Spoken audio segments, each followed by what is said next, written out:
여러분 만나서 정말 반갑습니다. 사진이 너무 크게 나가요. 저 자신도 깜짝 놀랐어요. 네.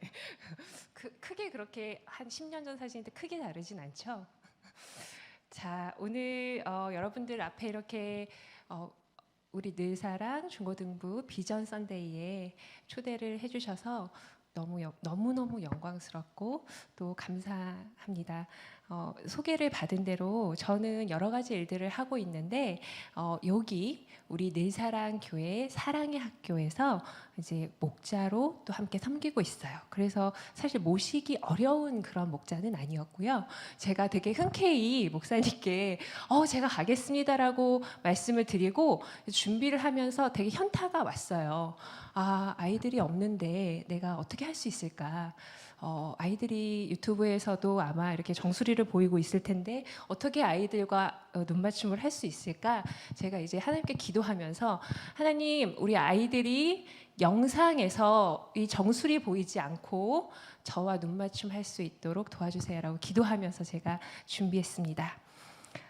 오늘 제가 여러분들하고 나눌 얘기는요, 제가 어떻게 어떤 일을 하고 있고 또 어떻게 하나님을 더 가깝게 만나고 또 하나님을 더 사랑하게 되었는지 그 이야기를 좀 들려드리려고 해요.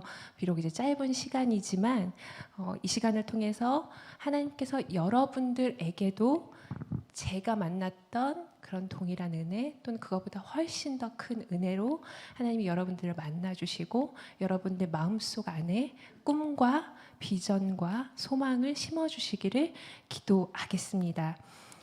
네, 오늘 온라인 예배이기 때문에 직접 얼굴은 볼 수 없지만 다행히 우리 이렇게 아주 그 핸섬한 되게 수려한 이렇게 찬양팀이 또 앞에 있어서 의지하며 나아갈게요, 여러분. 네, 큰 이렇게 환호를 해주시고 제가 좀 이렇게 동공이 흔들리면서 버벅거릴 때 간절한 마음으로 긍휼히 여기며 기도해 주세요. 네, 저는 이제 앞서서 말씀드린 것처럼 음악 치료사예요. 이제 음악 치료사라는 직업을 여러분들이 들어보실 수도 있었고 또 처음 들어보시는 분들도 있을 수 있는데 제가 음악 치료사입니다. 그러면 음악 치료사세요? 제가 머리가 자주 아픈데 머리 아플 때 어떤 음악을 들으면 이제 머리가 맑아지나요? 제가 배가 자주 아프고 소화가 잘 안 되는데 어떻게 하면은 이제 어떤 음악을 들으면 소화가 좀 잘 되나요? 학부모님들이 저한테 꼭 물어보세요.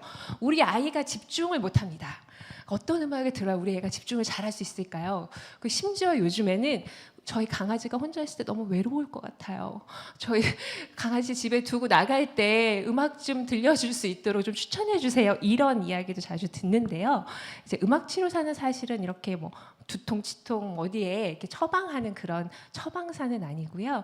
우리 사람이 모두 다 정말 각각 고유한 개성과 특성과 성향과 또 어떤 개인만의 어떤 환경과 성장 과정과 문화와 뭐 이런 것들을 다 달리 가지고 있잖아요. 마음속의 어려움들도 또 각자 너무나 달라요. 그래서 음악 치료사는 사람을 직접 만나서 그 어려움들이 어디에서부터 오고 또 어떻게 어려움들을 겪고 있는지 함께 나누고 모든 것들을 종합적으로 판단하면서 함께 음악을 만들어가는 그 과정을 통해서 변화를 일으키는 그런 전문가입니다. 제가 길게 얘기하면 여러분들 좀 되게 속상할 것 같아요. 또 집중 잘 안 되고 이러니까 짧게. 근데 음악 치료사를 소개할 기회가 너무 없어서 제가 오늘 이 자리를 빌어서 음악 치료사를 짧게 잠깐만 조금 더 소개를 해드릴게요. 이제 음악 치료사는 음악이라는 치료적인 도구를 가지고 신체, 정서, 인지 영역에서 내담자의 변화를 이제 체계적으로 도모하는 그런 치료사이고요.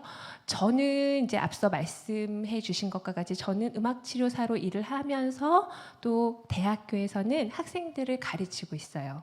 그래서 기독교 학교에서 음악 치료사가 되려는 꿈을 가진 학생들을 함께 이제 지도하고 실습 지도도 같이 하고 고민하면서 이제 전문가를 양성하는 그런 일도 하고 있고요.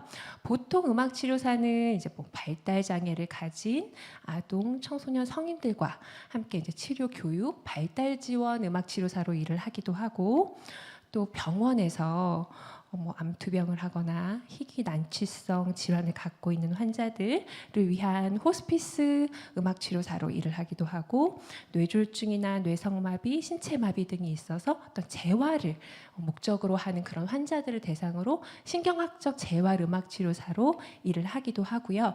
그리고 이제 제가 일하는 파트인데 뭐 우울증, 공황장애, 대인관계장애, PTSD, 뭐 다양한 어떤 심리적인 문제를 가진 그런 대상들과 음악 심리치료사로 일을 하기도 해요. 이렇게 이제 다양한 영역에서 음악치료사들이 일을 하는데, 제가 음악치료사가 뭐 이런 일을 한다 이런 거를 알고 음악치료사가 된 거는 아니고요. 뭐 심지어 하나님께서 뭐 저에게 이런 놀라운 비전을 주셨구나, 뭐 이런 확신과 감동으로 음악치료사가 된 것은 더더욱 아니에요.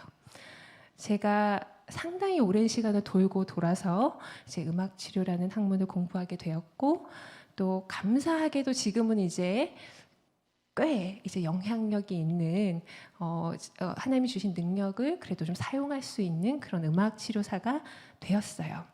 근데 이제 제가 어떻게 음악을 시작했냐면, 우리 퍼스트 건반주자 몇 살 때 피아노 쳤어요? 시작했어요? 7, 8살 때? 난 6살 때 시작했는데. 저 6살 때 시작했어요. 네, 그래가지고 6살 때 피아노 시작했는데 되게 평범한 아이였어요. 그냥 피아노 치는 거 정말 너무 싫었고, 연습하는 거 정말 싫었고, 그 또 피아노 학원에 가면, 그때는, 요즘에 정말 그런 선생님들 안 계실 텐데, 이렇게 꼭 자로 손을 때리셨어요. 이렇게 자로 딱 손을 때리시고 틀리면 막 이렇게 큰 소리로 지적을 하시고, 그래서 그 선생님이 정말 무서웠던 것 같아요. 그래갖고 이렇게 이 악보를 보면 흰 거 검은 거밖에 안 보이고 대체 이거 뭘 쳐야 될지 그게 정신이 혼미해지는 그런 일들이 꽤 많았고, 음악이 정말 좋지는 않았었어요. 그래서 그때 주로 이제 제가 생각했던 건, 어떻게 하면 학원을 땡땡이 칠 수 있을까, 어떻게 갔다 온 것처럼 어떻게 할 수 있을까, 이런 생각을 주로 많이 했었던 것 같아요.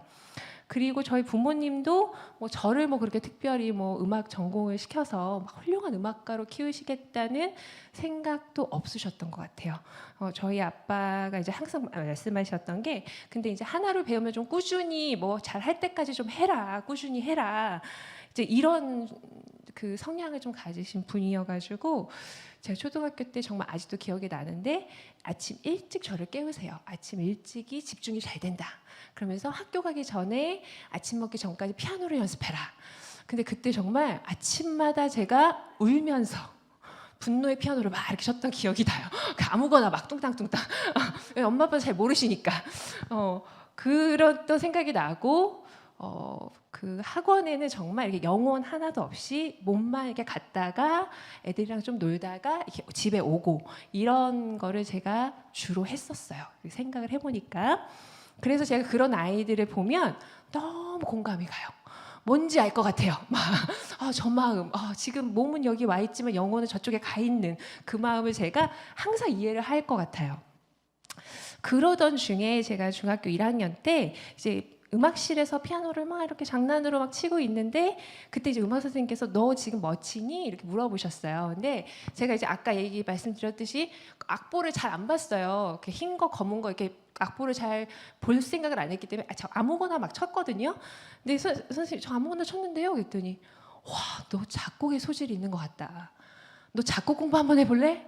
그러니까 아빠 선생님이 그냥 던지시는 말일 수도 있는데, 제가 그때 그 작곡이란 단어가 막 너무 멋있는 거예요.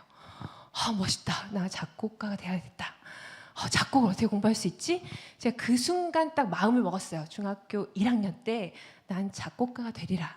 그래서 이제 집에다가 말씀을 드렸더니, 뭐 이제 제 성향을 아실 거잖아요. 우리 부모님이 뭐 하려면 해봐, 뭐 이렇게 뭐 얼마나 하나 보자, 약간 이런 식으로 해보라고 하셨어요. 그래서 제가 모 대학 그 114 이렇게 전화를 걸어가지고, 114 여러분들 지금 모르죠? 죄송해요.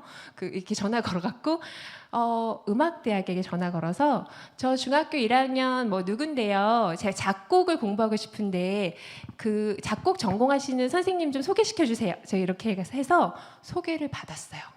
그래갖고 그때 레슨을 받기 시작했어요. 근데 그때도 우리 엄마 아빠가 뭐 얼마나 하나 보자, 뭐 이렇게 이러셨고요. 그 레슨을 이제 받으면서 그때 그렇게 시작하면서 제가 그때 좀 깨달았던 게 하나님 나한테 되게 용기의 달란트를 주셨다. 그런 생각을 좀 많이 했던 것 같아요. 그게 이제 지금으로부터 30년 전이니까 저희 동네에 작곡하는 중딩은 없었어요. 유일한 이제 작곡하는 중딩이었고 제가 고등학교 갔을 때까지도 뭐 이렇게 우리 동네에 별로 작곡하는 애들이 없었어요. 그래서 뭐 상도 받고 제가 속으로는 내가 좀 뭐 재능이 있나? 뭐 이렇게 생각도 좀 하고 그랬던 것 같아요. 근데 이제 이 작곡이라는 게 이렇게 우리가 생각할 때 제가 이제 작곡 그러면 막 피아노 앞에 앉아서 막 이렇게 치고 그다음에 막 이렇게 일필휘지 막 이렇게 오선에다가 쫙 막 그리면 막 이렇게 영감이 막 쏟아져 나오는 이런 걸 이제 생각을 했었는데 레슨을 받는데 화성학이라는 걸 배우는 거예요. 근데 이게 앉아서 막 이렇게 세는 거예요. 세는 거 막. 계속해서 연필로 막 풀고 틀린 것 좀 제발 또 틀리지 말아라 그러면서 계속 풀고 선생님 저는 곡은 언제 쓰나요? 뭐 이렇게 했더니 그럼 한번 곡을 써와봐 뭐 이렇게 해서 제가 막 이렇게 곡을 써서 이제 연주를 해드렸더니 너 이렇게 해선 대학을 못 간다 이런 말씀을 해주셔서 대학은 가야 될 것 같은데 그래서 그냥 레슨 선생님이 하라는 대로 이렇게 아바타처럼 작곡을 했던 것 같아요. 이렇게 해야지 대학을 가고 이렇게 해야지 좋은 점수를 받고 그래서 지금 생각해 보면 그냥 대학을 가면 그때는 이제 내가 뭐 진짜 이제 대학생이고 내 맘대로 내가 하고 싶은 음악을 할 수 있겠지라는 어떤 막연한 꿈을 꾸면서 그렇게 이제 지냈던 것 같아요. 근데 이제 감사하게 제가 대학을 갔거든요. 근데 대학을 갔더니 이게 산 넘어 산이에요. 잘하는 아이들이 너무 많은 거예요. 막 이렇게 제가 보기에 정말 저런 게 이렇게 타고난 천재성이구나. 내가 저런 타고난 천재성을 가진 아이들을 이길 수 있을까라는 어떤 이렇게 두려움이 많이 생기고 막 이렇게 막 열등감이 막 너무 많이 생기는 거예요. 그리고 막 정말 그 밤새도록 앉아서 불을 끄고 피아노를 막 이렇게 치는 아이들 연습, 쟤네들은 연습이 안 힘든가? 막 이런 생각이 들고 정말 열심히 노력하고 정말 재능이 많은 아이들을 내 눈으로 이렇게 보게 되면서 저는 이제 더 많이 열등감에 시달리게 되고 나는 작곡가로는 성공하기가 되게 어렵겠다 이런 생각이 좀 들었었어요. 그리고 또 음악하는 이제 뭐 많은 모든 영역에서 다 그렇지만 음악하는 아이들 친구들을 보면 또 부모님이 정말 뭐 영혼을 다 내어서 아이들을 서포트를 해주시잖아요. 그래서 전 세계에 있는 유명한 음악가들을 부모님이 막 찾아서 연결시켜 주시고 막 비행기를 타고 가서 레슨을 받게 해주시고 뭐 콘서트를 하게 해주시고 뭐 드레스를 그 개인 독주의 리사이트를 할 때 드레스 하나하나까지 부모님이 다 골라주시고 이런 아이들을 보면 나는 부모님 지원도 못 받는 그런 사람인데 내가 어떻게 성공할 수 있을까? 나는 성공 못하겠다. 또 그런 생각이 들었어요. 그런데 저희 부모님은 제가 이제 고민이 됐어요. 이 이야기를 우리 청소년부에서 해도 될까? 이렇게 저희 부모님이 제 어렸을 때 좋은 적도 정말 많았지만 진짜 겁나 싸우셨어요. 기억이 많이 나요. 그리고 항상 싸우면 정말 극단까지 치달으셨고 이혼이라는 단어를 정말 많이 들었었어요. 제가 청소년 시절에. 그래서 항상 우리 엄마 아빠는 이혼할 수도 있겠다. 우리 엄마 아빠 언제 이혼할까? 그게 제 마음속에는 굉장히 큰 불안이고 두려움이고 또 친구들 음악하는 친구들 많이 있는데 막 너무 자존심이 상하는 거예요. 쟤네들은 엄마 아빠 저렇게 잘해주는데 나는 우리 엄마 아빠 맨날 싸우고 나 무슨 레슨 받는지 우리 엄마 아빠 잘 모르고 내가 곡 들려주면 막 좋으시고 막 이러니까 제가 나는 작곡가로도 성공 못하겠다. 그런 절망감이 너무나 컸어요. 근데 제가 성향적으로 근데 막 되게 잘하고 싶고 막 이기고 싶고 제가 6살 때 해서 이겼잖아요. 막 이기고 싶고 또 막 성공하고 싶고 막 이런 제 안에 막 그런 성향이 있다 보니까 막 뒤지는 것 같고 내가 부족한 것 같고 내가 좀 찌질해 보이면 너무너무 화가 나고 속상했던 마음이 정말 컸던 것 같아요. 그래서 제가 이 성공이란 단어를 얘기했는데 정말 그때부터도 머릿속에 막 나 성공해야지, 나 사회적으로 정말 막 인정받는 사람 돼야지, 막 되게 명예로운 사람 돼야지, 막 이런 그 꿈이 저를 정말 막 가득 채우고 있었던 시기예요. 제가 그때 독일에서 공부를 하고 있었는데 그 독일의 베를린 소망교회에서 이제 청년부 생활을 정말 열심히 하고 있었어요. 근데 제가 막 열심히 하고 싶은 사람이라고 했잖아요. 그래서 제가 교회 생활도 막 열심히 했어요. 왜냐하면 그때 그 같은 교회에 정말 뛰어난 재능 가진 청년들이 정말 많았어요. 아주 어린 시절에 유학을 온 학생들도 있었고, 근데 그 친구들 보면 막 기도를 뭐 막 유창하게 막 다윗이 울고 갈 정도로 그 막 기도를 유려하게 하는 거예요. 새벽 기도를 하고 이렇게 있다가 나 오늘 시편 뭐 몇 편을 읽고 너무 감동을 받아서 다윗에게 답시를 만들었어. 이러면서 막 시를 읽어요. 이런 아이들 있었고요. 그리고 나 히브리어랑 헬라어 배워서 독학해서 나 원서로 성경 읽을 거야. 이러면서 그 베를린 그 슈타트 비블리오텍 있는데 거기 국립도서관 가서 헬라어 뭐 이거 빌려와서 막 공부하고 이러는 아이가 있었고요. 이 친구는 지금 목사님 사모님 됐고 아주 유명한 피아니스트가 됐어요. 그리고 또 어떤 친구는 그렇게 이제 밖에 나가서 전도를 하는 친구가 있었어요. 피아노를 정말 잘 치는 친구였는데 되게 잘 사는 집 딸이었거든요. 그렇게 잘 차려입고 나가면 항상 다 벗어주고 들어와요. 그 베를린 시내에 나가면 베를린 떠난 지 오래돼서 지금도 거지들이 있는지 모르겠는데 그 중앙역에 가면 거지들이 정말 많아요. 개 한 마리를 이렇게 그 도이치에서 혼트를 끌고 이렇게 다니는 그 거지들이 있어요. 거지도 이제 사회보장 제도가 잘 돼서 그 개도 이렇게 먹을 건 항상 나오거든요, 나라에서. 근데 거지들한테 이제 전도를 하러 다니는 그 친구가 있었어요. 근데 그 친구가 전도를 하면 거지가 너 정말 나를 사랑하면 그 시계 나 주라. 그러면 시계 벗어주고 오고. 너 정말 나 사랑하면 그 나이키 신발 나 주라. 그러면 신발 벗어주고 오고. 이런 친구였고요. 그 친구가 제가 유학생활 7년 차에 그 친구는 훨씬 더 빨리 유학생활을 해서 한 10년 정도 됐을 텐데 나 아프리카에 학교 세웠어. 그러는 거예요. 어떻게? 그랬더니 부모님이 보내주시는 유학 비용을 딱 반만 쓰고 10년간 모아서 나 아프리카에 기독교 학교 만들었어. 그런데 그거를 나를 엄마 아빠 일하시는 동안 나 키워주신 우리 할머니 이름으로 나 크리스천 재단을 만들었어.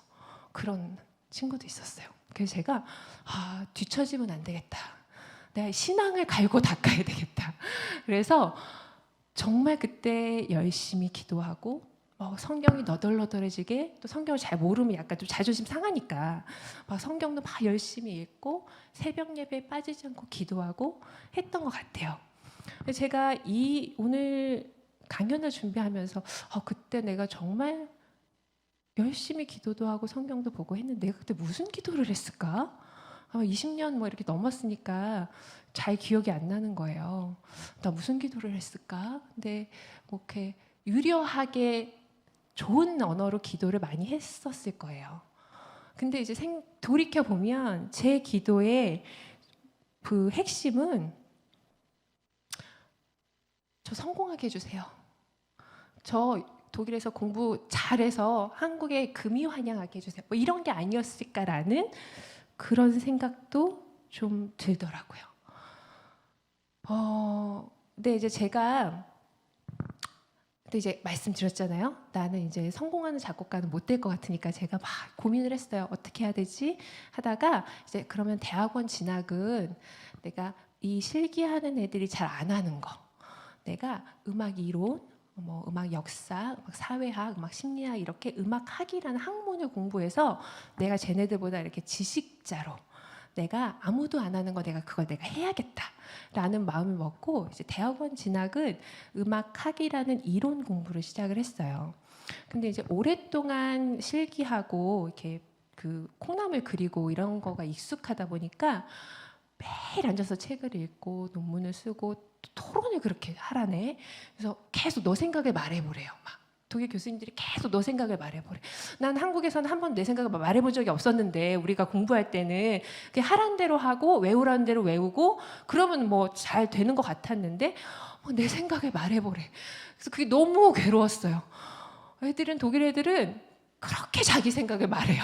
들어보면 별것도 아닌데 되게 그렇게 자기 생각을 말하고 정말 다양한 의견과 다양한 생각을 정말 길게 토론을 해요. 너무 괴로웠어요. 재미가 하나도 없는 거예요. 근데 이제 내가 여기서 공부를 중단하거나 또 다른 공부를 선택하는 건 막 자존심이 상하는 거예요. 내가 능력이 없어서, 내가 되게 찌질해서 또 포기하는 것 같아서 머리로 막 너무 괴롭고 힘들었어요. 그래, 열심히 해야지.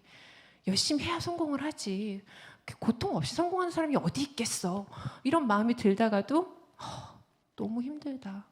나 재미가 하나도 없다. 뭐 공부를 하면 재미가 있어야 되는데 재미가 하나도 없다. 이렇게 굉장히 싸우고 있을 때쯤에 제가 음악 심리학 수업을 듣다가 이제 뮤직 테라피, 음악 치료라는 거를 딱 듣게 됐어요.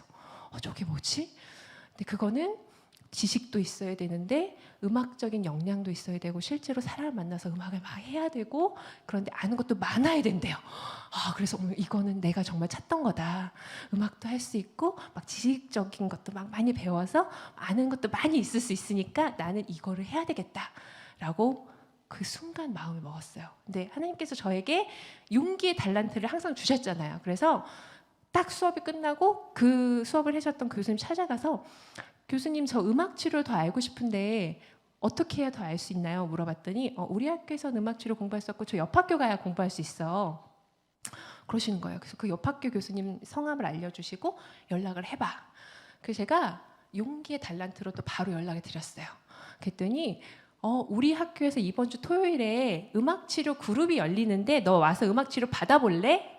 그래서 제가 그 주 토요일에 아침 9시에 가서 저녁 6시까지 음악 치료를 받았어요. 너무 행복했어요. 너 생각 말해봐 이런 거 막 토론 안 하고 그냥 음악을 하면 되더라고요. 그래서 이걸 해야겠다. 음악도 할 수 있고 공부도 할 수 있고 사람도 도울 수 있다는데 이거면 진짜 세상에 나가면 되게 비전 있는 사람이 막 될 것 같아요. 그래서 제가 용기의 달란트로 학교 딱 그만두고 다시 입시를 보고 음악 치료를 전공하게 됐어요. 근데 이제 음악 치료라는 게 되게 흥미로웠어요. 재밌었어요. 근데 되게 어려웠어요. 그래서 매주 해야 될 과제들이 정말 많았는데 제가 오랫동안 독일어를 공부했고 독일어를 다른 한국 학생들보다 좀 잘했지만 너무 어려웠어요. 그래갖고 과제를 내려고 준비를 하면 항상 친구한테 나 문법 틀린 거 없니? 나 말 이상한 거 없니? 이렇게 확인을 받고 그 친구가 이렇게 고쳐주면 제가 그걸 수정을 해서 다시 과제를 제출해야 되니까 저는 시간이 항상 많이 걸렸어요. 그리고 매번 그걸 봐달라고 하는 것도 막 너무 막 미안하기도 하고 자존심도 상하는데 제가 딱 보니까 독일 애들이 음악성이 너무 좀 떨어지더라고요. 그래갖고 내가 그러면 피아노 반주도 가르쳐주고 내가 화성학도 가르쳐주고 내가 이론도 가르쳐주고 시창청음도 내가 도와줄게. 이렇게 해서 제가 독일 친구들을 그런 거 도와주고 저는 뭐 심리학이나 뭐 정신병리학까지 이제 어려운 과목에서 친구들의 도움을 받으면서 이제 음악 치료를 공부를 계속 하게 되었어요.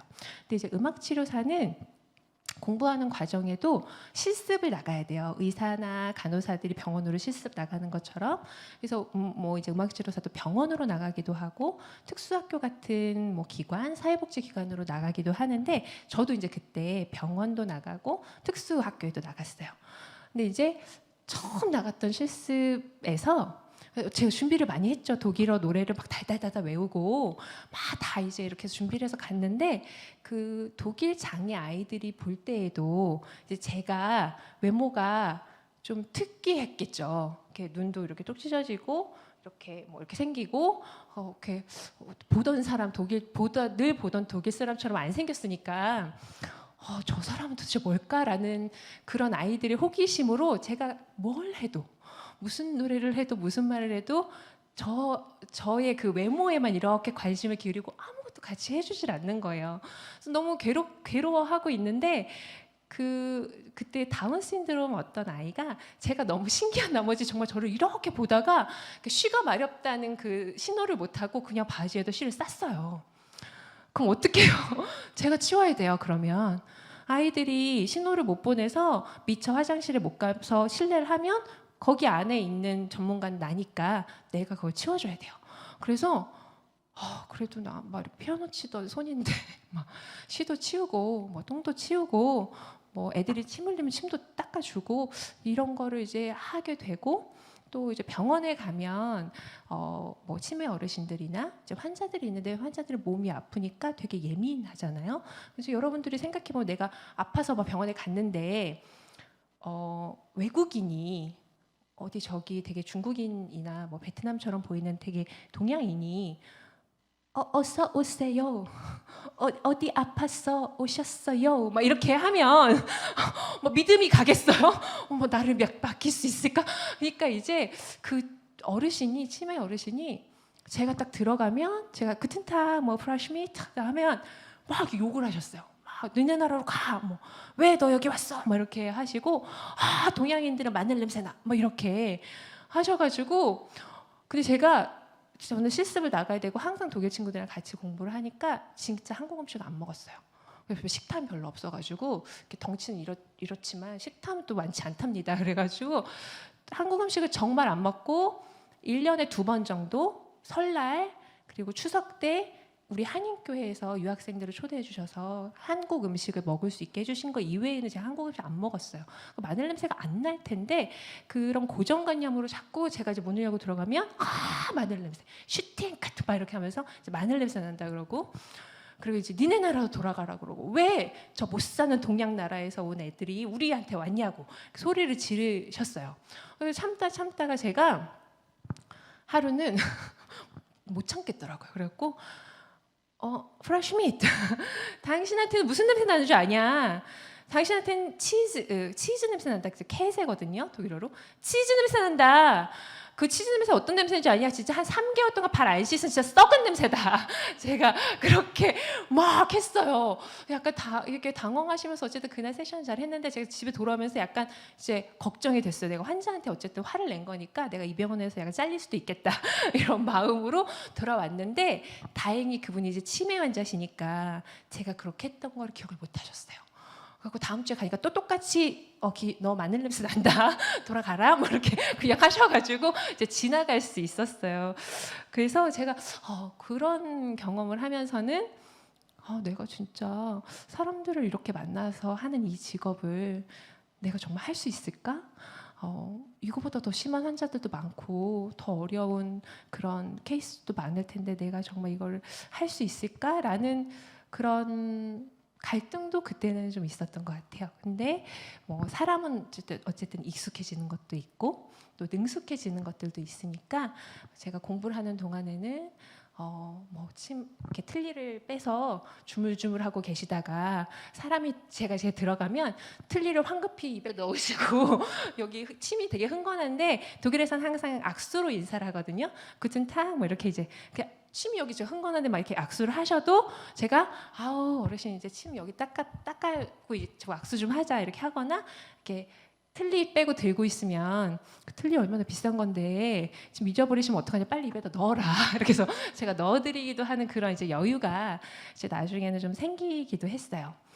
그래서 2006년 정도가 됐을 때 제가 이제 공부를 마치고 한국에 귀국을 했는데 그때는 한국에서는 여전히 이제 음악 치료가 뭔지 많이 알려지지는 않았을 때였던 것 같아요. 그래서 이제 막 학교나 병원 뭐 이런 곳에서 음악 치료를 시작하려는 그런 움직임들이 좀 있었고, 그때 당시에 이제 한국에 학교 폭력, 뭐 학업 중단 이런 게 조금 막 이렇게 사회적인 이슈가 되던 시절이에요. 그래서 중학교, 고등학교 학업 중단율이 너무나 높고 아이들이 학교 안에서 어떤 폭력이 많이 일어나고 아이들의 비행이 되게 심해지고 있다. 그게 이제 교육부에서 되게 막 어떻게 해야 되냐 이런 이제 과정에서 그러면 아이들을 뭐 상담도 하고 뭐도 하고 뭐 이렇게 여러 가지를 해보면서 음악 치료라는 것도 한번 해보자라고 해서 이제 제가 그때 한국 최초로 기숙형 위스쿨이라는 곳에서 이제 음악 치료사로 일을 하게 되었어요. 근데 이제 제가 지금 강조했죠. 한국 최초로 이런 거, 제가 이런 거 되게 좋아해요. 한국 최초로 이런 그래가지고 내가 한국 최초로 이 위스쿨에서 내 음악 치료사를 하게 되었구나. 근데 어떻게 생각했겠어요? 막 열심히 해야지. 내가 진짜 잘할 거야. 내가 우리 청소년들 음악 치료하면 딱 윤주리 딱 이렇게 할 수 있게 내가 진짜 잘해봐야지. 이렇게 딱 마음을 먹고 갔어요. 갔는데 이제 그 상황은 어땠냐 하면 되게 열악했어요. 우리가 보통 상담이나 심리치료를 받는다고 하면 아주 소수가 이렇게 활동을 해야 되는데 막 30명이 여기 쫙 모여 있어요. 이렇게 작은 교실 안에. 근데 그때 이렇게 그때 처음에 만났던 학생들은 다 남학생이었는데 전국에서 그러니까 우리나라는 그러니까 올해부터 내년부터 달라질 텐데 중학교까지는 의무 교육이죠. 그래서 아이들이 아무리 학교에서 깽판을 쳐도 맘대로 못 잘라잖아요.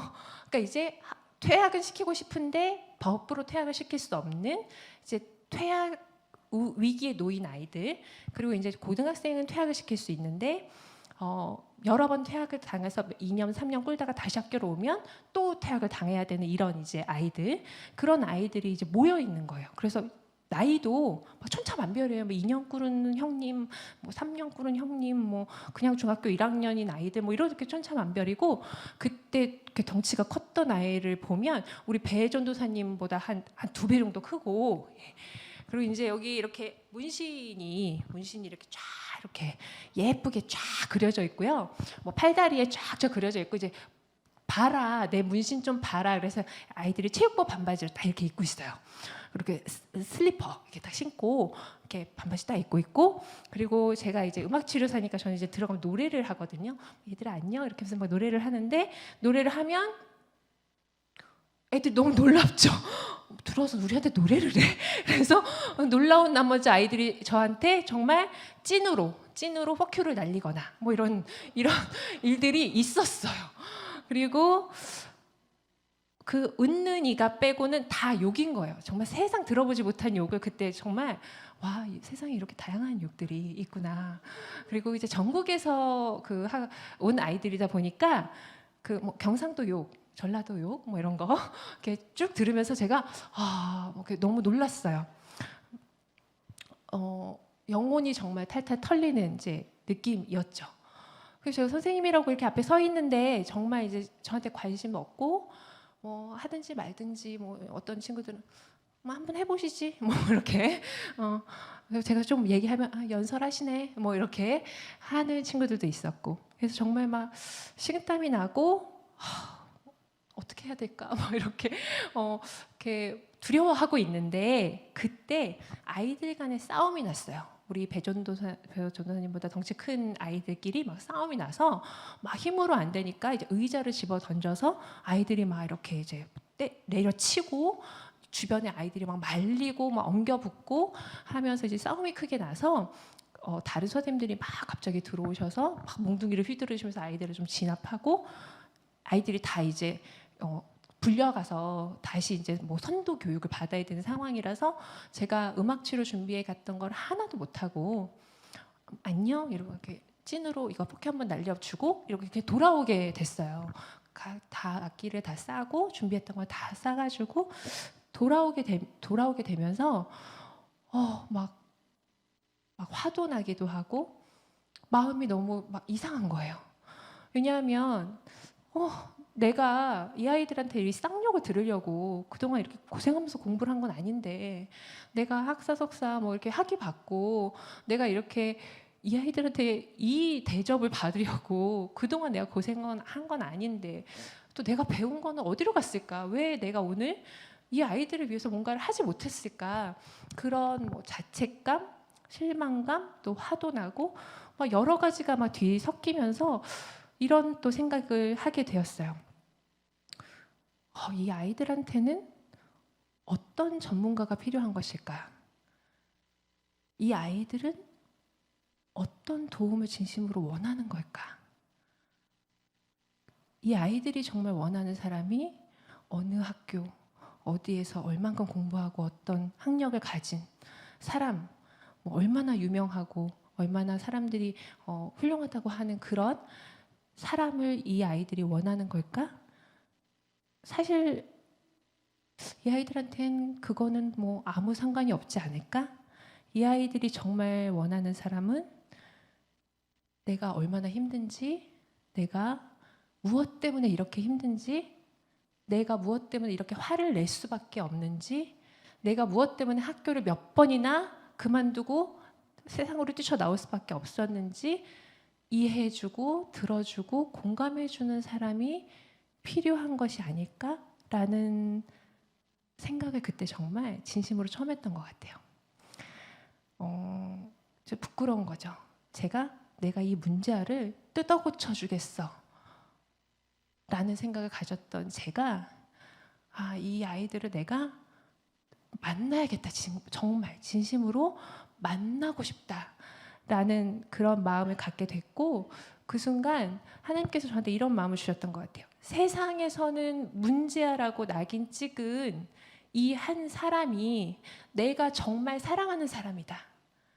너가 무시하고 네가 평가하고 비난하고 네가 뜯어 고칠 수 있는 그런 사람이 아니다. 네가 가서 네가 받은 사랑이 뭔지 알려주고 전해라. 제가 그런 마음을 하나님께 받은 것 같아요. 그래서 그때 내가 이 마음을 잃지 않고 내가 어떤 내 능력과 내 명예와 내 학식과 또 내 성취를 위해서 내가 일을 하는 것이 아니라 하나님께서 보내주시면 하나님께서 만나라고 하는 그 사람에게 하나님께서 주신 능력으로 정말 진심을 다해서 만나야 되겠다. 그런 생각을 하게 됐어요.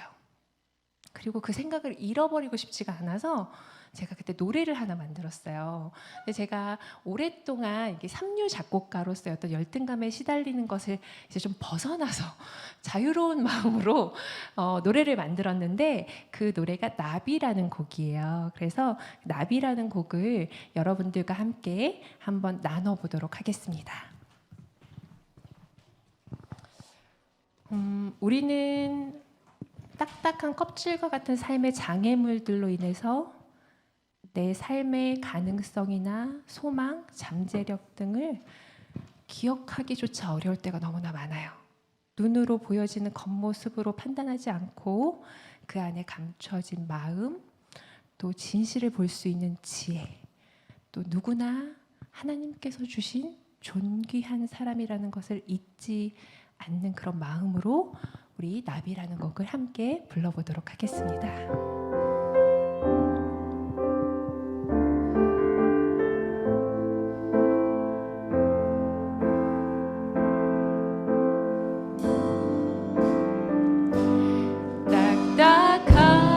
딱딱한 껍질 속에서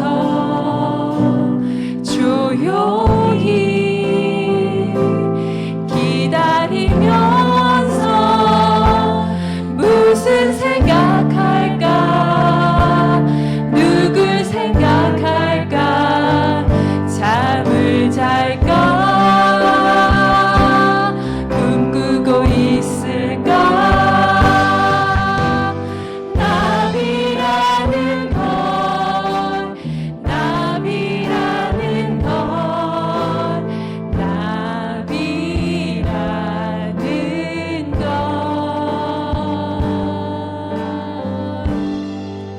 넌 알고 있을까. 여러분 큰 소리로 한 번 더 불러주세요. 딱딱한 껍질 속에서 조용히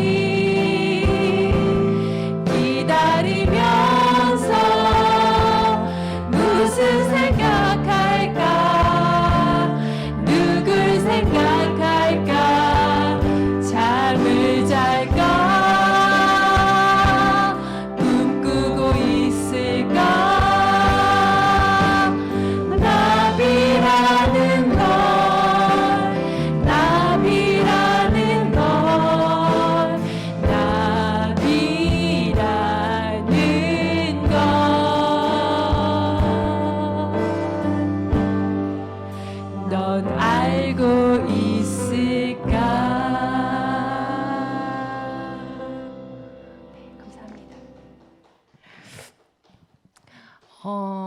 제가 이 곡을 상당히 오래전에 만들었는데 제가 다시 제 안에서 욕심이 막 생겨나고 또 자꾸 막 성공하고 싶고 내가 더 잘하고 싶고 또 못하면 또 너무나 낙심이 될 때 제가 다시 이 곡을 불러요. 너 네 안에 나비가 있어, 날개가 있어. 그 날개는 하나님이 욕심내라고 주신 거 아니잖아. 너 1등 하라고 그 날개를 주신 거 아니잖아. 다시 한번 기억하면서 제가 그 처음 가졌던 마음을 되새기는 그런 곡이에요. 그 슬라이드 하나 더 보여주시겠어요? 제가 만났던 청소년인데요. 여기도 앞에도 저기 목사님 보여주시면 제가 아이들을 만나서 이제 제가 음악 치료사니까 주로 이제 어떠한 이야기들을 음악으로 만들어가는 작업을 해요. 우리가 내 그 내면에 있는 것들, 내 자화상, 나의 뭐 어떤 미래나 꿈 이런 것들을 이제 이야기할 때 어떤 한 친구가 그린 그림인데 세상에서는 내가 도와줄게. 나와. 내 손 잡아. 이거 이렇게 네가 도움 줄 테니까 일어나서 나와라고 하는데 저는 어떻게 해야 될지 모르겠어요. 어떻게 도움의 손길을 받아야 될지도 모르겠고 세상에 나갔을 때 제가 뭘 해야 될지 저는 모르겠어요. 그래서 자꾸 더 깊숙이 땅을 파고 들어가는 것 같아요. 저 아이가 울고 있죠. 물론 겉으로 보면 막 욕을 해요. 근데 이 아이가 이렇게 말해요. 제 인생을 생각하면 너무 답답해요. 희망이 없는 것 같아요. 내 모습, 내 인생은 너무 초라한 것 같아요. 다른 친구들과 비교할 때 내 처지에 한숨이 나와요. 계속 실패만 하는 것 같아서 이제 포기해버리고 싶어요. 공부, 대학 이런 생각을 하면 한숨이 나오고 그냥 너무 막막해요. 또 다른 친구도 이렇게 얘기를 해요. 아무도 모르고 너만 아는 네 모습 한번 그려줄래? 우리 오늘 그거에 대해서 노래를 만들자. 정말 심혈을 기울여서 그리는데요. 이 앞에 어떤 건지 보이시죠? 눈물이에요. 아이들이 입으로는 욕을 하고 몸에 문신을 그릴지 몰라도 마음속에는 너무 큰 외로움과 슬픔이 있어요. 고민이 있어도 속마음 얘기할 사람이 없어서 너무 힘들어요. 매일 같이 놀던 친구도 정작 필요할 땐 도움이 안 되는 것 같고 너무 외로워요. 부모님이 항상 나의 잘못을 지적하고 내 편은 아무도 없는 것 같아요. 이렇게 표현하는 친구들이 있어요. 제가 청소년들을 만나보니까요. 화내고 짜증나고 어떨 때는 너무나 무서운 공격성으로 다른 사람들을 좀 놀라게 할 때도 있는데 그 청소년들의 마음의 깊은 곳을 보면 외롭고 두렵고 절망감이 들고 슬프고 그런 것들이 정말 깊이 아주 크게 자리 잡고 있다는 것을 알게 됐어요. 근데 때때로는 자기가 그런 마음이 있다는 것조차 잘 알아차리질 못해요. 또는 내가 슬프고 두렵고 외로우면 너무 약해 보이는 것 같아서 들키고 싶지가 않아서 더 화내고 더 짜증내고 더 심하게 욕을 할 때도 있어요. 또 어떤 경우는 부모님이 없어서 보육원에서 자라요. 그래서 친구를 만났는데 그 친구랑 너무 친해져서 나는 부모님이 안 계셔. 그러면 이상하게 그 친구가 그다음부터는 자기를 멀리 한대요. 이성 친구도 마찬가지래요. 그래서 아이들을 만났을 때 자기를 솔직하게 드러내는 것이 너무 어렵다고 해요. 또 부모님이 계시는데 너무 바빠서 부모님과 소통할 수 있는 시간이 없대요. 또 어떤 부모님 너무 훌륭하신 사회적인 지위를 갖고 계셔서 난 너무 부담되고 나한테 원하는 거, 나한테 요구하고 지시하시는 게 너무 많대요. 그래서 힘들대요. 또는 가족이 아프거나 너무 가난하거나 여러 가지 상황과 형편이 정말 어려운 그런 청소년들을 제가 만나게 되었어요. 이 그림을 한번 보시면 우리가 이제 우리의 이야기로 가사를 만드는 작업을 하는데 이제 자기의 모습을 그린 거거든요. 또 어떤 그림인 것 같아요?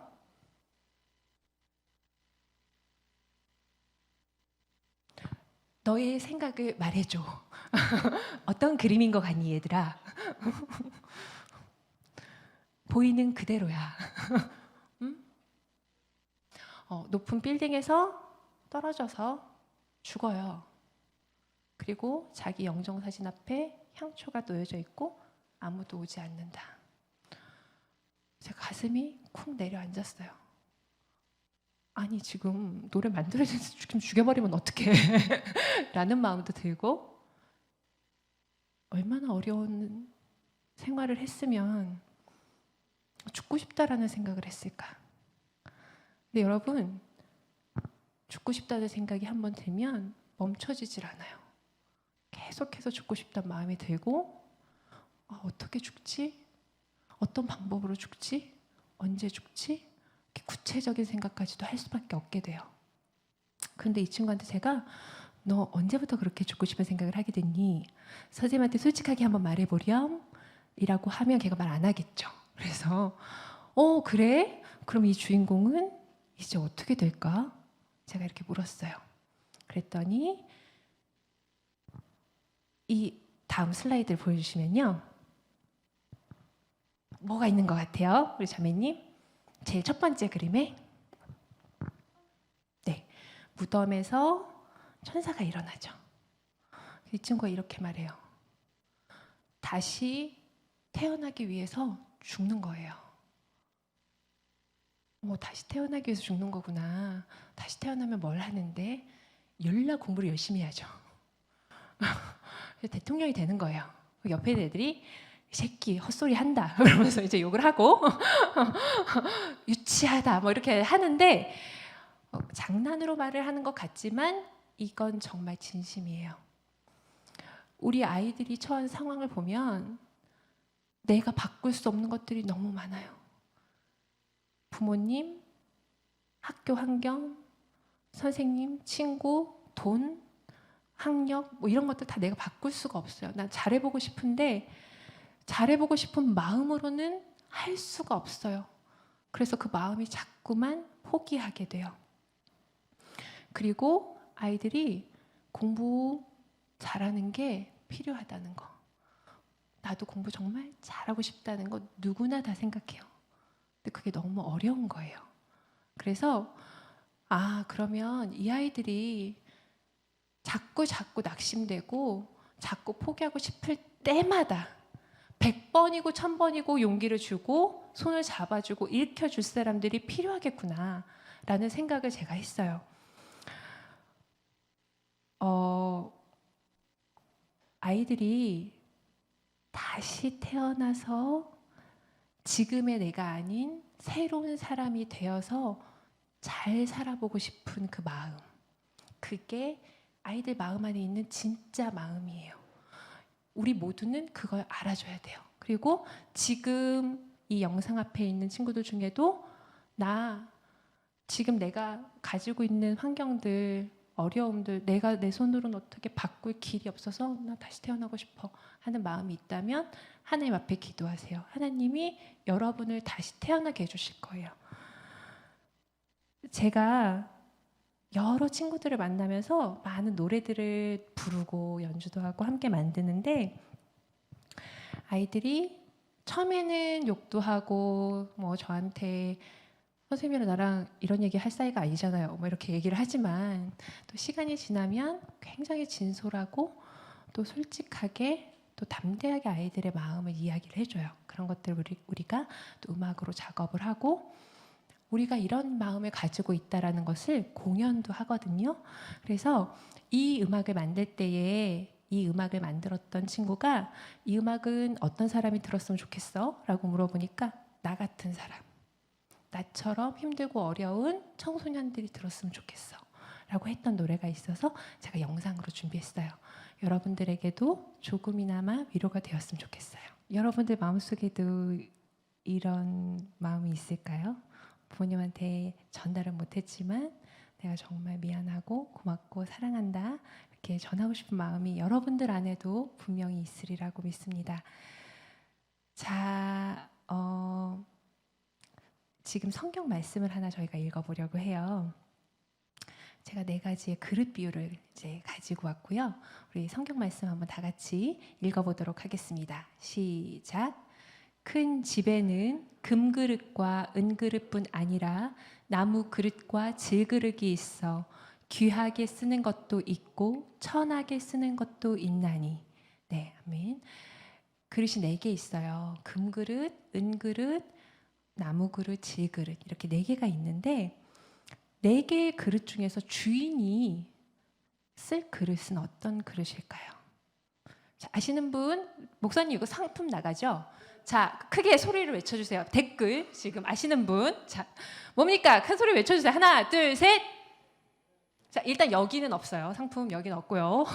네, 주인이 쓰는 그릇은요. 다시 성경 말씀으로 가겠습니다. 읽어볼까요? 시작. 그러므로 누구든지 이런 것에서 자기를 깨끗하게 하면 귀히 쓰는 그릇이 되어 거룩하고 주인의 쓰임에 합당하며 모든 선한 일에 준비함이 됨이라. 아멘.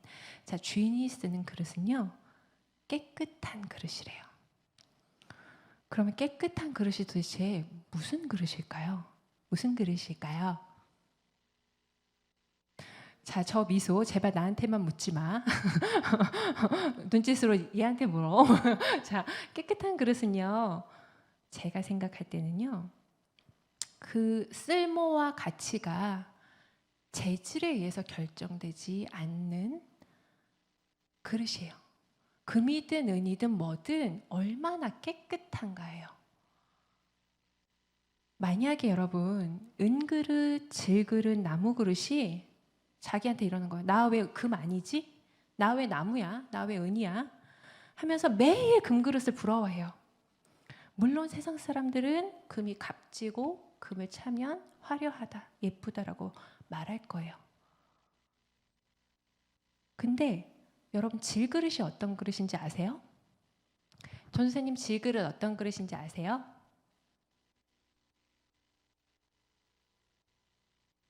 네. 그러시죠? 배전도사님이 아실 것 같아요. 아, 그러실 것 같았어요. 배전도사님 질그릇 어떤 그릇? 맞아요. 잘 깨지는 그릇. 질그릇이요. 어떤 그릇이냐면은 항아리예요. 흙으로 빚어져서 불에 여러 번 구워져서 나와서 항아리에는 뭐 담는지 아시죠, 여러분? 장 담아요. 된장, 고추장, 김치 이런 거. 그래서 그 항아리에 무엇이 담겨지면 항아리는 숨을 쉬기 때문에 오랫동안 보관할 수 있어요. 그리고 시간이 가면 갈수록 거기에 담겨진 것이 깊이를 더해가고 가치를 더해가요. 제 역할을 더욱더 할 수 있는 그런 그릇의 기능을 갖고 있어요. 그런데 금에다가 고추장, 된장, 김치 담아가지고 땅에다 묻어요. 뭐 어떻게 될까요? 금세 못 먹게 될 거예요. 그래서 어떤 가치가 세상 사람들이 말하는 기준에 의해서 결정되지 않고 하나님은 우리한테 뭐라고 말하고 계시냐면요. 네 스스로 가진 고유한 강점과 가치를 제발 알아라.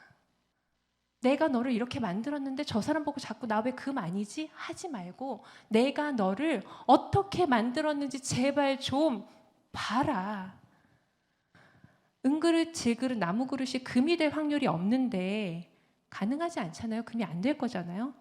내가 갖지 못한 것을 항상 바라보면서 비교하고 낙심하고 맨날 평가 난 왜 이렇게 태어났지? 난 왜 이런 찌질한 나무야? 라고 한다면 그 사람 얼마나 불행할까요? 그 삶이. 하나님은 우리에게 각자의 모습과 각자의 고유한 강점을 주셨어요. 그 말은 곧 여러분 각자에게 여러분이 할 수 있는 사명을 주셨다는 말과 같습니다. 하나님은 우리 모두에게 아름다움을 주셨는데 한 사람 한 사람마다 너무나 특별하고 존귀한 아름다움을 주셨어요. 그것은 어떤 것과도 비교할 수 없고 또 비교 당해서도 안 돼요. 만약 금그릇만 가치 있고 나머지 것들은 아무 쓸모가 없다면 이런 사람들은 어떨까요, 여러분? 태어날 때부터 신체적 장애가 있어서 삶의 모든 부분에서 어려움을 겪는 사람들. 20살, 30살이 되어도 3세, 4세의 어린아이의 지능을 가지고 살아가야 하기 때문에 평생 다른 사람의 도움을 필요로 하는 사람들. 그럼 이런 사람들은 하나님이 가치 없게 만드셨을까요? 아니요, 절대로 그렇지 않습니다. 저 역시 이것을 깨닫는 데까지 너무 오래 걸렸어요. 저 역시 청소년 때, 청년 때에 하나님이 나를 어떤 그릇으로 쓰실지, 나를 어떤 그릇으로 빚어주셨는지 모르고 금그릇이 너무 부러워서 화내고 비교하고 내 스스로를 정말 열등감이 가득한 존재로 만들었었어요. 근데 하나님은 계획이 있으셨어요. 제가 이렇게 먼 길을 돌아서 지금 이 자리에 서기까지 하나님은 모든 순간에 저와 함께 하여 주시고 저를 이 자리까지 여러분 앞에 설 수 있도록 계획해 주셨어요. 그리고 제가 우리 늘사랑교회의 어느 부서라고 했었죠? 어느 부서 목자다? 아, 네, 좋아요. 사랑의 학교 아직 졸지 않고 계셨어요. 굉장히 지금 막 50분 지나가고 있는데 안 졸았어요. 훌륭해요. 제가 사랑의 학교에서 목자하고 있잖아요. 근데 많은 분들이 제가 뭐 되게 능력이 있어서 제가 뭐 되게 훌륭한 달란트를 가져서 제가 되게 막 착한 사람이어서 교회에서 봉사한다고 생각하실 수도 있는데요. 저 그렇지 않았어요. 내가 그래도 전문가인데 그 부서 가서 내가 봉사 안 하면 그 너무 좀 그렇지 않나? 이런 마음으로 봉사하기 시작했는데요. 하나님이 저에게 이렇게 말씀을 하셨어요. 네가 잘나서 네 능력으로 사랑의 학교에 오게 한 거 아니다. 너 말고도 봉사할 사람 너무 많아. 근데 내가 너한테 이걸 보여주고 싶었어. 이 사랑의 학교 아이들이 하나님께 예배하고 찬양하고 하나님의 이름을 부르는 모습을 봐라. 얘네들은 욕심이 없지? 세상 기준이나 판단 때문에 눈치 보지 않아. 자기 모습이 어디가 부족하고 어디가 이상하다고 자기를 비난하거나 업신 여기지 않아. 그냥 하나님을 찬양해. 그냥 하나님을 기도해. 이게 보이니? 제발 이걸 좀 봐라. 저한테 이렇게 말씀을 해주셨어요. 그래서 제가 그때 굉장히 부끄러웠고 내가 비교하고 평가하고 시기하고 질투하고 욕심 많고 또 나를 포장하고 나보다 잘난 사람을 미워하고 분노하고 내가 내 자신은 나의 자아를 너무나 소중하게 생각해서 내려놓지 못했던 것들을 우리 사랑학교 목원들을 보면서 그 앞에서 깨끗하게 만들어야겠다. 하나님 나를 이렇게 깨끗하게 만드시려고 이 자리에 부르셨구나 라는 것을 제가 알게 되었어요. 깨끗한 마음 하나로 하나님께 기도하고 찬양하고 하나님의 이름을 부를 때 하나님은 우리의 마음을 보시고 세상이 값지다 말하는 금이 아니라서 우리가 쓸모없어 보이고 부족해 보일지라도 하나님은 우리를 그 어떤 가치 있는 것보다도 더 귀하게 사용하신다는 것을, 우리가 그러한 도구가 될 수 있다는 것을 제가 알게 되었어요.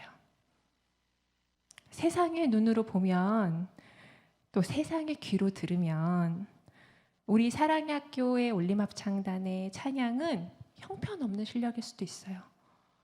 글도 모르고 음표를 볼 줄은 더욱더 몰라요. 5분, 10분 앉아있는 것도 너무 어려워요. 고성을 지르고 뛰어다니는 아이들도 있어요. 그렇지만 하나님께 찬양을 드리는 순간만큼은 정말 기쁨으로 온 마음을 다해서 찬양해요. 하나님의 기준으로 본다면 최고의 찬양이에요.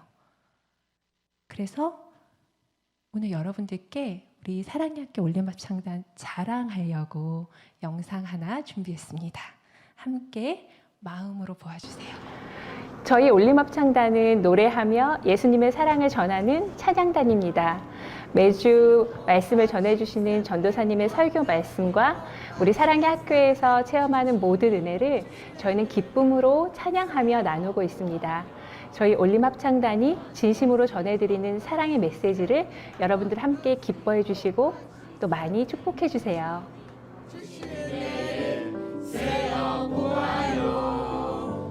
사람들이 내게 말하죠. 너는 뭐가 그리 행복하냐고. 나만 이 가진 행복의 비밀 이제 말해줄게요. 많은 사람들이 내게 말하죠. 너는 뭐가 그리 행복하다고. 나만 이 가진 행복의 비밀 이제 말해줄게요. 사랑하는 우리 가도 주님, 소중한 친구들의 주신 주님, 맛있는 음식을 주신 주님, 튼튼한 우리 몸에 주신 주님, 산바다 자연을 주신 주님, 아름다운 음악을 주신 주님, 늘 사랑교회는 주신 주님, 사랑의 학교를 주신 주님. 1, 2, 3, 4, 5, 6, 7, 8 1, 2, 3, 4, 5, 6, 7, 8 주님이 주신 은혜를 세어보아요. 1, 2, 3, 4, 5, 6, 7, 8 1, 2, 3, 4, 5, 6, 7, 8 주님이 주신 은혜를 세어보아요. 1, 2, 3, 4, 5, 6, 7, 8 같이 먹자. 맨 끝에 들으셨어요? 간식 먹자 그런 소리예요. 저희 올림합창단 좀 자랑을 하면은요, 2018년도 천안 갤러리에 초청받아서 공연을 했고요. 대전 극동방송, 대전 CBS 인터뷰 진행을 했었고, 멜론, 지니 등 각종 음원 사이트에 음원 등록을 했습니다. 그리고 2회에 걸쳐서 늘사랑교회 사랑의 음악회를 만들기도 했고요.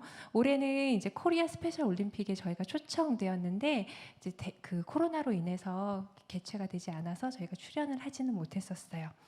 우리 올림합창단을 보면 많은 분들이 눈물을 흘리시고 함께 찬양을 해주시고 또 많은 장애우 가족들이 용기를 얻었다고도 말씀해 주세요. 만약 하나님께서 훌륭한 기술과 능력만 가진 사람을 세우셨다면 우리 올림합창단을 무대 위에 서게 하지 않으셨을 거예요. 많은 사람들에게 찬양을 부르지 않게 하셨을 거예요. 그런데 하나님은 우리 올림합창단을 사용하고 계세요. 우리 올림합창단이 찬양하고 복음을 전하게 하나님이 사용하고 계세요. 여러분, 지금 내가 금그릇이 아니라서 세상에 많은 금수저로 태어난 사람들 때문에 절망하고 계시나요?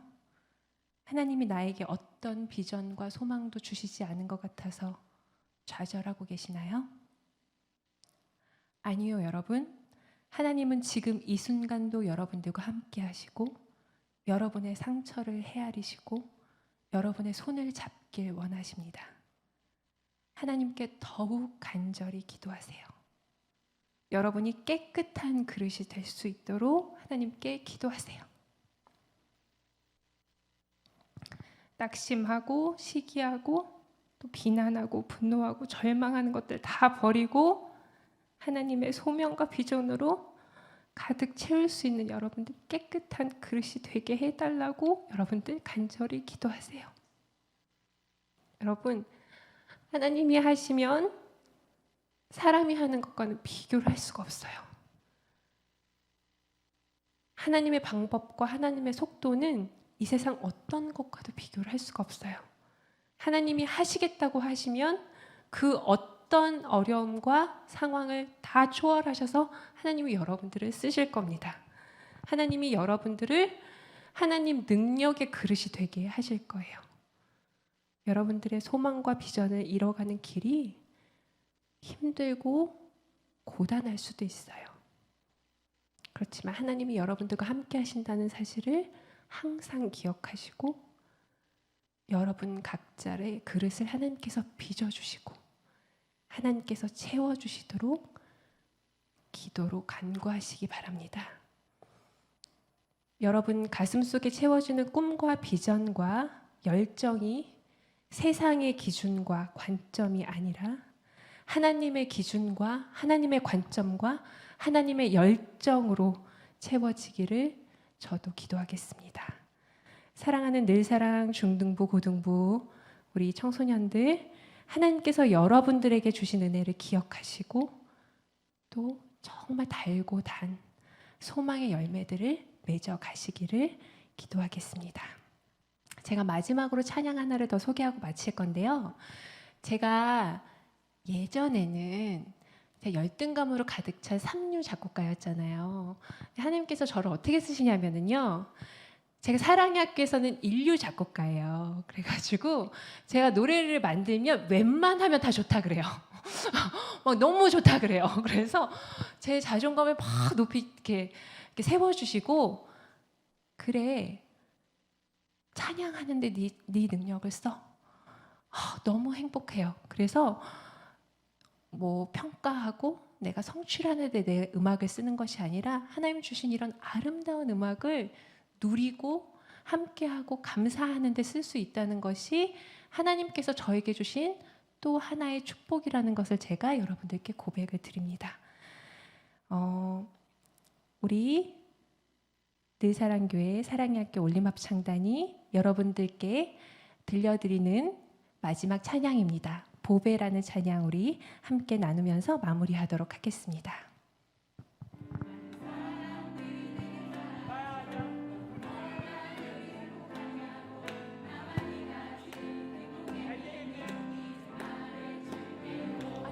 이거 아니고요. 이거 아니고요. 보배라는 찬양이에요. 죄송합니다. 보배. 네.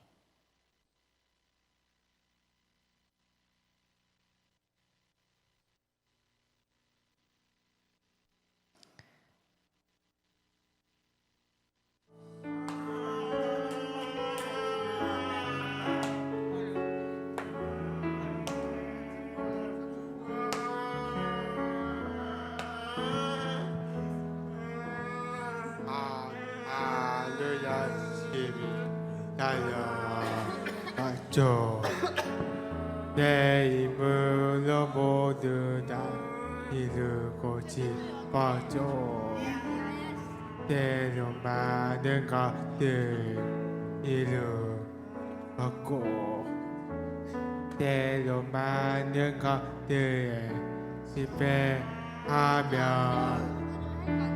많은 시선과 걱정들은 나의 마음을 무겁게 하지만 이대로 포기하지 않아요. 내게도 이루고 싶은 꿈이 있어요. 조용히 눈 감고 춤참 듣기 원해요. 내게 찾아와 내 손 잡아주기 원해요. 조용히 눈 감고 춤참 듣기 원할 때 주 내게 하지마 주 내게 하지마.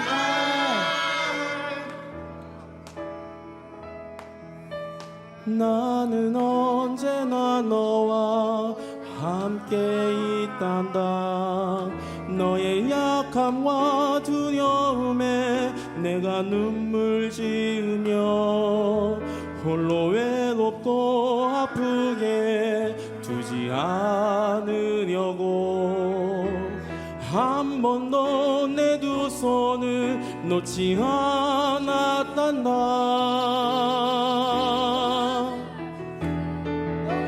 너는 내 손으로 가져와 정리한 노래.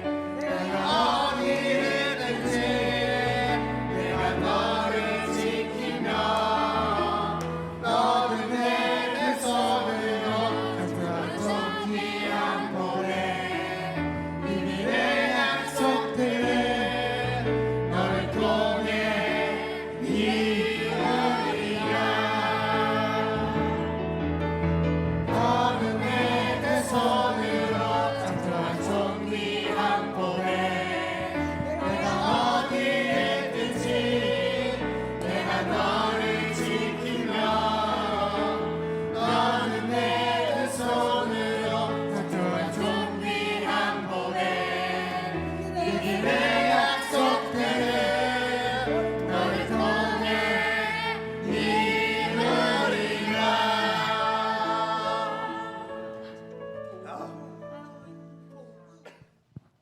네, 여러분, 저희 기도하면서 오늘 예배 마무리하도록 하겠습니다. 함께 기도하시겠습니다. 하나님께서 사랑하시는 귀한 보배들, 늘 사랑의 청소년들이 여기에 있습니다. 한 사람도 그냥 지나치지 마시고 각 사람의 마음속에 찾아가 주셔서 주님의 소망과 비전을 채워주시고 우리 늘 사랑의 청소년들이 하나님의 계획과 사랑을 더 깊이 깨달을 수 있도록 도와주시옵소서. 세상 그 어떤 기준과 가치에 흔들리지 않고 우리 각자에게 주신 능력을 견고하게 키워나갈 수 있는 지혜를 주시옵고 힘들고 어려운 순간들마다 하나님께 기도하며 간구하고 나아갈 수 있는 우리 늘사랑 중고등부가 될 수 있도록 주님 함께하여 주시옵소서. 우리 아이들의 삶 속에 만나는 친구들, 선생님, 목사님, 또 그리고 부모님도 우리 아이들의 마음을 다 헤아릴 수 없을 때에 주님께서 그 마음을 헤아려 주시고 우리 청소년들의 마음을 찾아가서 위로해 주시고 주의 사랑과 능력으로 덧입혀 주시옵소서. 우리 늘사랑 자녀들의 성장을 우리 주님께서 책임져 주실 것을 믿사오며 감사하신 우리 주 예수 그리스도의 이름으로 기도하였습니다. 아멘.